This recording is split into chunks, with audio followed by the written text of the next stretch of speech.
नमस्ते मित्रों, हिंदी की खूबसूरत और चुनिंदा कहानियों के चैनल में आपका स्वागत है। आज सुनिए सुप्रसिद्ध कथाकारा मालती जोशी जी की लिखी हुई कहानी छोटे घर की बेटी।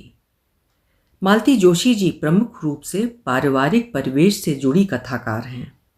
अपने घर आंगन से आस पड़ोस से कथा बीज उठाकर उन्हें कल्पना का रंग दे देती हैं।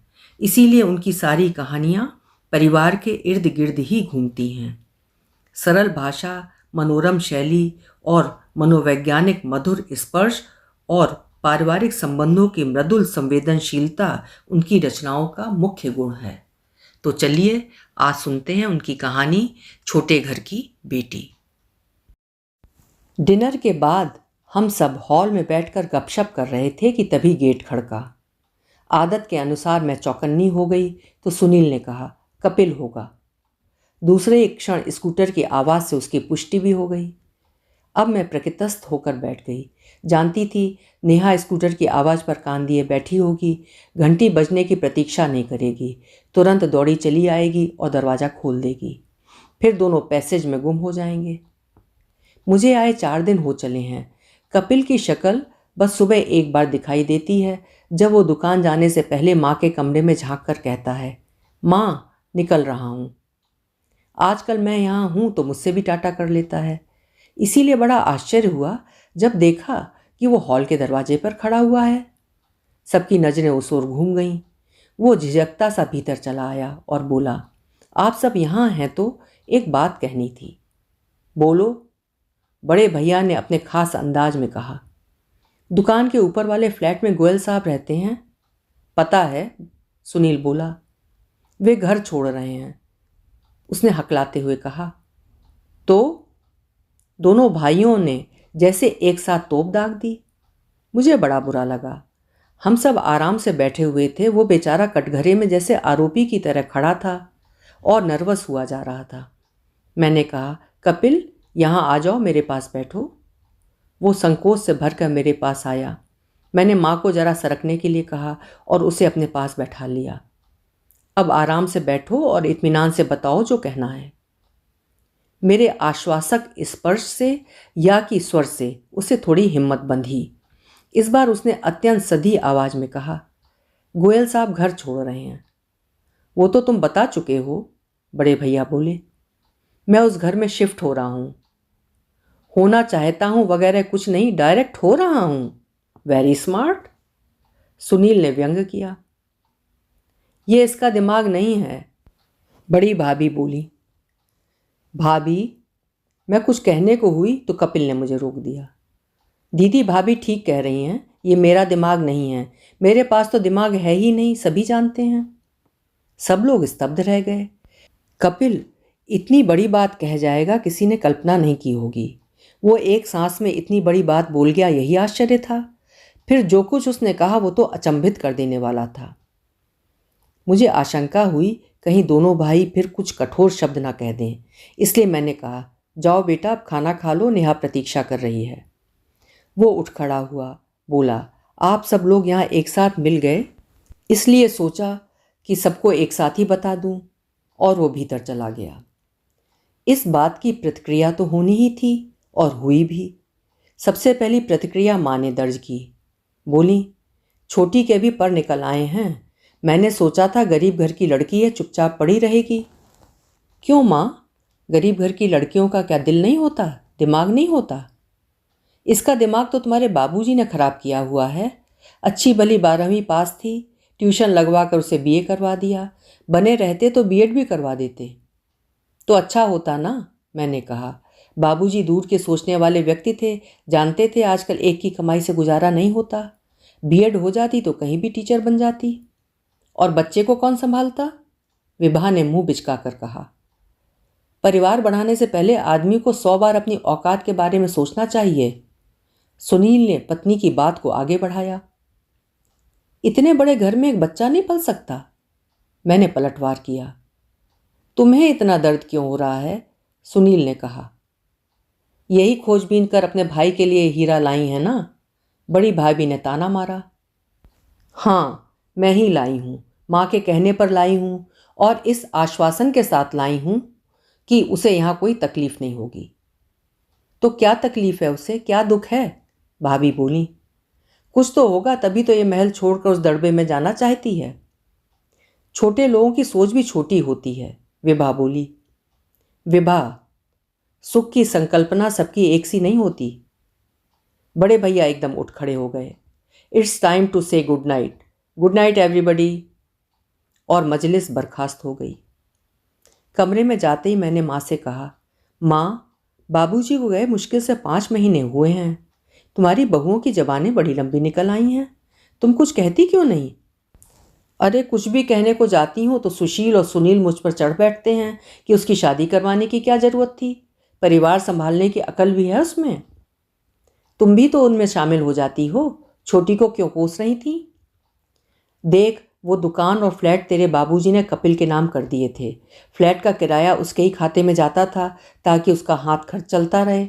अब जब वो खुद रहने वहीं चला जाएगा तो किराए का नुकसान होगा ना, कैसे गुजारा होगा? कोरी ममता से क्या होता है बेटा? ममता से हिम्मत मिलती है, हौसला मिलता है। इस घर में एक तो कोई हो संकट के समय वे जिसकी शरण में जा सकें। और माँ से बड़ा संबल कौन दे सकता है? यह कहकर मैंने बत्ती बुझा दी, पर मुझे मालूम है इसके बाद बड़ी देर तक माँ करवटें बदलती रही होंगी, और मैं यही चाहती भी थी। दूसरे दिन खाना खाने के बाद मैं नेहा के कमरे में गई। वो किंशुक को सुला रही थी। मैंने कहा, सो तो नहीं रही हो तुम? मैं दिन में कहाँ सोती हूँ दीदी, बस इसे सुला रही थी। किंशुक ने अपनी उन्नीदी आंखें खोलकर एक बार मेरी ओर देखा और फिर आंखें मूंद लीं। हमारी बात करने से डिस्टर्ब तो नहीं होगा ना? अरे नहीं दीदी, कैसी बात करती हैं। आइए, पहले आप आराम से बैठिए तो सही। मैं पलंग पर आराम से बैठ गई और पूछा, तुमने एकाएक शिफ्ट होने का निर्णय क्यों ले लिया? एकाएक तो नहीं दीदी, बहुत दिनों से सोच रहे थे। मैं तो यहाँ घर में आराम से बैठी रहती हूँ, पर इन्हें बहुत परेशानी होती है। सुबह के गए रात को लौटते हैं। बच्चा बेचारा बाप के लिए तरस कर रह जाता है। खाने की भी समस्या है। सुबह नाश्ता करके जाते हैं, दोपहर में वहीं कुछ मंगा कर खा लेते हैं। घर से बना कर देती हूँ तो सर्दियों में ठंडा हो जाता है, गर्मियों में ख़राब हो जाता है। वहाँ रहेंगे तो 2 वक्त का खाना तो ढंग से खा सकेंगे। आखिर आदमी कमाता किस लिए है? भाग्य से ये फ्लैट खाली हो रहा था तो मैंने सोचा इस मौके को गंवाना नहीं चाहिए। पर इतने बड़े घर में रहने के बाद उतने छोटे से घर में गुजारा कर लोगी? वो हंसी। उसे हंसी भी तो कैसे कहूँ। बोली, दीदी यहाँ भी हमारी पहुँच कमरे से किचन तक ही तो है। हॉल में तो हमारा दखल है ही नहीं। पता नहीं कल कितने दिनों बाद वे ड्राइंग रूम में गए थे। मेरे बेटे का तो वहाँ जाना ही वर्जित है, उठा पटक करता है ना, इसलिए। लोग तो तरसते हैं कि कोई नन्हे हाथों वाला आए और उनके घर को बिखेर दे। बच्चों बच्चों में फ़र्क होता है दीदी। सुमित अमित ने भी इस घर में खूब धूम मचाई होगी। सोनल मीनल ने भी चीज़ें इधर उधर बिखराई होंगी, पर मेरे बच्चे के लिए ये क्षम्य नहीं है। हम लोगों के लिए छोटा सा घर ही ठीक है दीदी। कैसी बातें करती हो? ठीक कह रही हूँ दीदी। हम लोगों को हमारी औकात बार बार याद दिलाई जाती है। रिश्तों में शादियाँ होती हैं, मैं नहीं जाती क्योंकि ये दुकान पर होते हैं। सोसाइटी में फंक्शन होते हैं, मैं कहीं भी नहीं जाती। कारण वही, घर में डिनर्स होते हैं, किटी पार्टियाँ होती हैं, लेकिन हमारा परिचय तक नहीं करवाया जाता। पहले मैं भाभी लोगों की किटी पार्टियों के लिए दिन भर लगकर कुछ ना कुछ बनाती थी। सब तारीफ भी करते थे, पर मुझे पार्टी में शामिल होने के लिए नहीं कहा जाता था। इससे मैंने हाथ खींच लिया। बेकार मन खराब करने से क्या फ़ायदा। एक बात और दीदी, घर के नौकर चाकर भी जानते हैं कि किसको कितनी इज्जत देनी है। वे भी अपमान करने का मौका नहीं छोड़ते। मैं चुप बनी रही, क्या भूलती। नेहा ही कुछ देर बाद बोली, आप ये मत समझिए कि मैं लगाई बुझाई कर रही हूँ।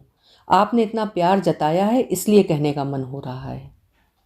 बोलो, निश्चिंत होकर बोलो, बात मुझ तक ही रहेगी। किंशुक की पहली राखी थी। मैं सोनल मीनल के लिए सुंदर ड्रेसेस लाई थी। हैसियत से कुछ ज़्यादा ही खर्च किया था मैंने। सुमित अमित के लिए हॉस्टल में डाक से राखी बेची गई थी, पर घर में बैठे किंशुक की किसी को याद ही नहीं आई। शाम को मैंने ही भाभी जी से कहा, किंशुक की दीदी लोग उसे राखी कब बांधेंगी? 8 बजे तो वो सो जाता है। भाभी जी जैसे नींद से जागी। ड्राइवर को भेजकर उन्होंने मिठाई, नारियल और राखियाँ मंगवाईं। हमारे यहाँ तो पहली राखी चांदी की बांधी जाती है, पर मैंने इसी पर संतोष कर लिया। जब मैंने दोनों को ड्रेसेस दिए तो भाभी जी ने उलट पलट कर देखने लगी। मैं समझ गई कि वो क्या देख रही हैं। मैंने कहा, भाभी जी, प्राइस टैग के साथ गिफ्ट देना ठीक नहीं लगता, इसलिए मैंने निकाल लिए थे, पर अगर आपको एक्सचेंज करना हो तो करा लीजिएगा, मेमो मैंने संभाल कर रखा है। भाभी जी कट कर रह गईं। दूसरे दिन किंशु के लिए एक ड्रेस ला कर दे दी। उस समय बाबूजी जीवित थे तब तो ये हाल था, और अब तो। सुनकर मैं तो स्तब्ध ही रह गई। इस निरीह लड़की पर दया सी आने लगी थी। आपको मैं बोर तो नहीं कर रही ना दीदी? अरे नहीं। हाँ, ये सब सुनकर आश्चर्य जरूर हो रहा है। अच्छा, तो एक आखिरी प्रसंग सुनिए। आपको पता होगा कि सोनल की शादी तय हो गई है, पर अभी साल भर तो नहीं कर सकते ना।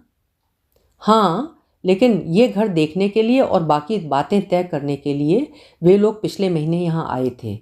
सुबह बड़े भाई साहब ने छोटे भाई साहब से कहा, आज सीएल ले लो, वे लोग आ रहे हैं, सारी बातें तय करनी हैं। पर इनसे नहीं कहा कि आज दुकान पर मत जाओ या कि आज दोपहर खाना खाने घर आ जाओ। अच्छा, मैं तो घर पर थी, मुझे भी उनसे मिलवाया नहीं गया। वे लोग सुबह की फ्लाइट से आए थे। सुबह का नाश्ता, दोपहर का भोजन और शाम की चाय पीकर गए थे।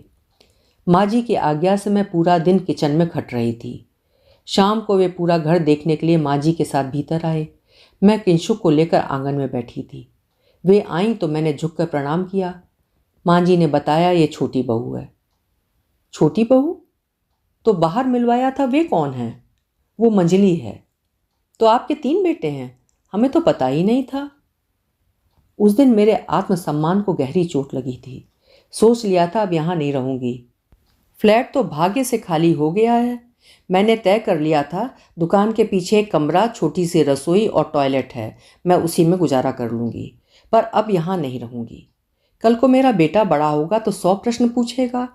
माँ, आप बाहर वालों से क्यों नहीं मिलती? सब लोग कार में जाते हैं, पापा स्कूटर पर क्यों जाते हैं? मुझसे दीदी लोग बात क्यों नहीं करती? बड़ी मम्मी, छोटी मम्मी मुझे प्यार क्यों नहीं करती? मैं क्या जवाब दूंगी? सोच सोच कर वो लड़का भी हीन बोध से ग्रस्त हो जाएगा, अपने पापा की तरह आत्मविश्वास खो बैठेगा, और मैं ये नहीं होने दूंगी। एक बात और दीदी, हम लोग वहाँ रहेंगे तो इन्हें लगेगा ये मेरा घर है, ये मेरा परिवार है, ये मेरी जिम्मेदारी है, इससे इनका आत्मविश्वास बढ़ेगा। बहुत अच्छी सोच है नेहा तुम्हारी। सचमुच बहुत अच्छा लगा ये सब सुनकर। बस आप आशीर्वाद दीजिए कि सब शुभ शुभ हो। रात को मैंने माँ से कहा, माँ, उन लोगों का यहाँ दम घुट रहा है, अगर वे अलग रहना चाहते हैं तो जाने दो, रोको मत। मैं रोकने वाली कौन होती हूँ? माँ ने कहा, पर वहाँ पकाएगी खाएगी काहे में, यह भी सोचा है? माँ बाप ने गिनती के 5 बर्तन दिए हैं। उन लोगों की उतनी ही हैसियत थी, पर यह बताओ तुम्हारी गृहस्थी किस दिन काम आएगी? उस पर इस बहू का भी तो हक है। मेरी कौन सी गृहस्थी? अरे वो जो ड्रम भर बर्तन रखे हैं वे किस दिन काम आएंगे? तुम्हारी ये फैशनेबल बहुएं तो उन्हें छुएंगी नहीं, तुम्हारे बाद जिस तिस को उठाकर दे देंगी। इससे अच्छा है तुम अपने हाथ से छोटी को दे दो, जिंदगी भर तुम्हारे गुण गाएगी।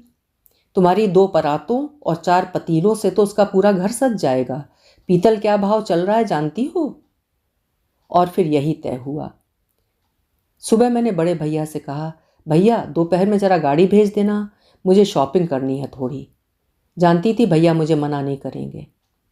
नेहा बोली, चलिए आपकी बदौलत हम भी गाड़ी में बैठ लेंगे, नहीं तो हम लोग तो पिक्चर भी स्कूटर से ही जाते थे। क्या? घर में 2-2 गाड़ियों के होते स्कूटर पर क्यों? कपिल तो गाड़ी चला लेता है ना। एक बार किसी शादी में जाने के लिए छोटे भैया जी से गाड़ी मांगी थी।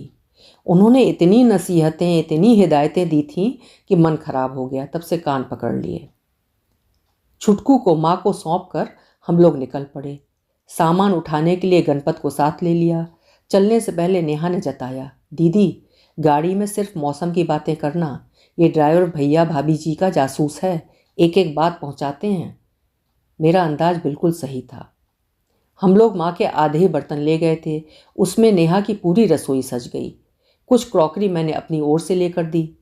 उनकी गृहस्थी के लिए फ्रिज देने का मेरा इरादा था, जिसे मैंने फिलहाल सरप्राइज ही रखा। रात को बड़े भैया ने पूछा, तुम्हारी शॉपिंग ठीक से हो गई? हाँ भैया, खूब अच्छे से हो गई। रतन बता रहा था तुम लोग बर्तन बाजार गए थे। तो नेहा ठीक ही कह रही थी, रतन पक्का जासूस है। हाँ हाँ भैया, मैंने कहा। नेहा को किचन के लिए कुछ बर्तन खरीदने थे, इसलिए बर्तन बाजार गए थे। तो स्पॉन्सर किसने किया? तुमने? मैं क्यों करूँगी? उनकी इतनी समर्थ सास जो बैठी हैं। मैंने तो बस एक ही सेट दिलवाया है। दोनों देवरानी जिठानी एक दूसरे को देखकर अर्थपूर्ण ढंग से मुस्कुरा दी। मैंने जानबूझकर उस कटाक्ष को अनदेखा कर दिया। उन लोगों की मुझे अब परवाह भी नहीं थी। जिस दिन मुझे निकलना था, कपिल ने काम पर जाने से पहले आकर मुझे प्रणाम किया और बोला, अब कब आओगी? तुम मुझे अभी से विदा क्यों कर रहे हो? मेरी तो ट्रेन शाम 4 बजे की है। पर मैं तो उस समय घर पर नहीं रहूँगा ना। क्यों नहीं रहोगे? मुझे स्टेशन छोड़ने तुम ही चलोगे। मैंने बड़े भैया से कह दिया है, वे गाड़ी भेज देंगे। तुम दोपहर खाने के लिए घर आ जाना, मुझे ट्रेन में बैठाकर फिर दुकान चले जाना। ओके, उसने कहा और चला गया। दोपहर में ईमानदारी से घर आ गया। खाना खाने के बाद मैं तैयार हुई। भैया ने गाड़ी भेज दी थी। सबसे विधिवत विदाई लेकर मैं गाड़ी में बैठी। मुझे बिठाकर वो चलने लगा। तुम कहाँ चल दिए? स्कूटर ले लूँ, वहीं से दुकान निकल जाऊँगा। आपसे स्टेशन पर मिलता हूँ अभी। फालतू बातें मत करो, रतन तुम्हें दुकान पर छोड़ देगा। आज के दिन ऑटो से घर आ जाना। वो चुपचाप मेरे पास आकर बैठ गया। नेहा छुटकू को लेकर मुझे गाड़ी तक छोड़ने आई थी। हम लोग चलने लगे तो वो रोने लगा। छुटकू को रुलाकर जाते हुए बहुत बुरा लग रहा है, मैंने कहा। मैं तो रोज़ ये पीड़ा झेलता हूँ, इसीलिए तो शिफ्ट होने की सोच रहा हूँ। कपिल और भी कुछ कहता, पर मैंने उसकी हथेली जरा जोर से दबा दी। चकित होकर वो मुझे देखने लगा। मैंने दार्शनिक अंदाज में कहा, बहुत अच्छा कर रहे हो। बच्चे को माँ और बाप दोनों की ज़रूरत होती है, और अपने बच्चे को बढ़ते हुए देखने का एक अलग ही सुख है। तुम्हें याद है, तुम्हारे जीजा जी साल भर के लिए यूके गए थे। लौट कर आए तो बहुत पछता रहे थे। और ये अंशुमन 1 साल में कितना बड़ा हो गया, उसे देखकर वो बोले थे। मैं उसे इस तरह बढ़ते देख ही नहीं पाया। कितनी बड़ी चीज़ मिस कर गया मैं। स्टेशन पर उतरते हुए मैंने ड्राइवर को इनाम के तौर पर 100 का नोट थमाया और कहा, मुझे ट्रेन में बिठाकर भैया लौटेंगे, तुम पार्किंग में इंतज़ार करना। जी, उसने सलाम ठोकते हुए कहा। स्टेशन पर एक खाली बेंच मिल गई थी। बैठते हुए मैंने कहा, सॉरी, मैंने तुम्हें बोलने नहीं दिया। मैंने सोचा पता नहीं तुम क्या क्या कह जाओगे। ये ड्राइवर भाभी का जासूस है, एक एक बात पहुंचा देता है। अच्छा किया, मैं कुछ भी कह जाता तो उसका ताप नेहा को झेलना पड़ता है। वैसे भी सारा अपमान, उपेक्षा, सारी टिप्पणियाँ वही सहती रहती है। मैं तो दिन भर बाहर रहता हूँ। मुझे बताती भी नहीं है, बस मैं चेहरा देखकर समझ जाता हूँ। वो सब शांति से झेल जाती है, पर उसके सौजन्य को उसकी मजबूरी, लाचारी समझा जाता है।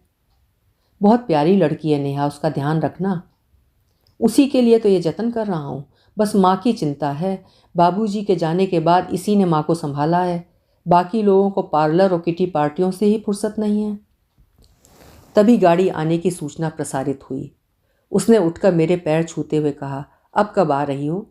अब की बार आओगी तो मेरे घर पर रुकना। मेरे घर कहते हुए उसका चेहरा आत्मसम्मान और आत्मविश्वास से दमक रहा था। काश इस समय बाबूजी उसे देखते। अभी आप सुन रहे थे मालती जोशी जी की एक पारिवारिक कहानी, छोटे घर की बेटी। कहानी आपको कैसी लगी मुझे कमेंट बॉक्स में ज़रूर लिखिएगा। मैं प्रतीक्षा करूँगी।